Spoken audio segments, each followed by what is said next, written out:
আসসালামু আলাইকুম। আপনারা সবাই কেমন আছেন? আশা করি ভালো আছেন। আলহামদুলিল্লাহ আমিও ভালো আছি। আজকে আমি 11 থেকে 12 বছর বেবিদের জন্য গারারা সালোয়ার এবং টপস সেলাই আপনাদের সাথে শেয়ার করব। এখানে আমি 38 ইঞ্চি একটি গারারা সালোয়ার কেটে নিয়েছি। আমি নিচের পার্ট 11 ইঞ্চি নিয়েছি 1 ইঞ্চি সেলাইয়ের জন্য এবং 10 ইঞ্চি নিচের কুচির জন্য আমি নিয়েছি। একদম সহজে আপনারা চাইলে এরকম দেখি বাচ্চাদের জন্য গারারা সালোয়ার এবং টপস তৈরি করতে পারেন। এখানে আমি গারারা সালোয়ারের কুচির জন্য এক পাট কাপড় কেটে নিয়েছি এবং সালোয়ার কাটিং করে নিয়েছি। আমি কুচির পাটে এরকম চিকনভাবে একটি সেলাই দিয়ে নিয়েছি। তারপর আমি কুচিটা কিভাবে লাগাই সেটিও আপনাদের সাথে শেয়ার করব। আমি সালোয়ার কেটে রেখেছি, সেখানে একটি চিহ্ন দিয়েছি এবং কুচির কাপড়টি ভাঁজ করে সেখানেও একটি চিহ্ন দিয়েছি।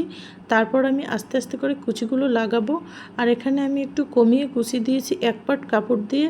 আপনারা চাইলে 2 পাট কাপড় দিয়েও কুচিটা দিতে পারেন। আমি একটু কম দিয়েছি, যেহেতু বাচ্চা মানুষ বেশি কুচি দিলে সালোয়ার পরতে চাচ্ছে না, সেজন্য আমি একটু কমিয়ে কুচি দিয়েছি। আপনারা চাইলে একটু বেশি কুচি দিতে পারেন, সেটাও সুন্দর হবে। আর এই গারারা সালোয়ার এত সহজ, একদম আপনি আধা ঘন্টার ভিতরে তৈরি করতে পারবেন একদম সহজে। এর চেয়ে সহজ সালোয়ার আর আমার মনে হয় না। আর আপনারা একবার দেখলে এরকম পানির মতো সালোয়ার তৈরি করতে পারবেন। আমার কুচিটি দেওয়া শেষ। এখন আমি সাইডটি সেলাই করে সম্পূর্ণ সালোয়ার এবং টপসটি আপনাদের সাথে শেয়ার করব। আমি এই সালোয়ারের নিচের সাইড থেকে একটু সেলাইটি কমিয়ে তারপর উপরের সাইড থেকে সেলাইটি একটু বাড়িয়ে নিয়েছি, যাতে সালোয়ারের একটু ফিটিং হয় এবং কুচিটা একটু ফুলে ফুলে থাকে। সেজন্য আপনারা চাইলে আর একটু ঢোলা দিয়ে দিতে পারেন। আমি একদম সুন্দরভাবে সেলাই করে আপনাদের দেখিয়ে দিচ্ছি।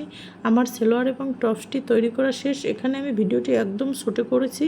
আমি একদম সহজ এবং সিম্পল তৈরি করেছি গরমের জন্য।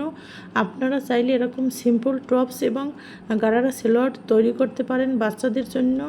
আমি এই টপস এবং সালোয়ারে কোনো ডিজাইন ছাড়াই তৈরি করেছি। আমি একদম সহজে এক সাইডের টপসটি কেটে তারপর নিচে এক পাট কুচি দিয়েছি। যেভাবে আমি গারারা সালোয়ারটি তৈরি করেছি, সালোয়ারের সাথে মিল রেখে আমি টপসটি তৈরি করেছি। অল্প কাপড় দিয়ে এরকম সহজ ড্রেস আপনারা বাচ্চাদের জন্য তৈরি করতে পারেন। আমি একদম সহজে আপনাদের দেখিয়ে দিচ্ছি।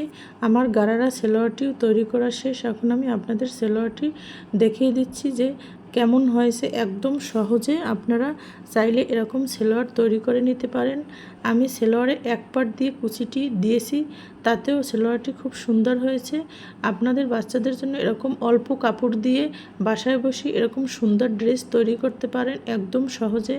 আমার সালোয়ার এবং টপসটি কেমন হয়েছে কমেন্টে জানিয়ে দেবেন এবং প্লিজ সম্পূর্ণ ভিডিওটি দেখবেন স্কিপ না করে।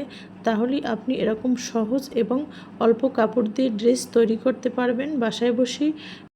ভুল হলে ক্ষমার দৃষ্টিতে দেখবেন। আজ এ পর্যন্তই। সবাই সুস্থ থাকবেন, ভালো থাকবেন। আল্লাহ হাফেজ।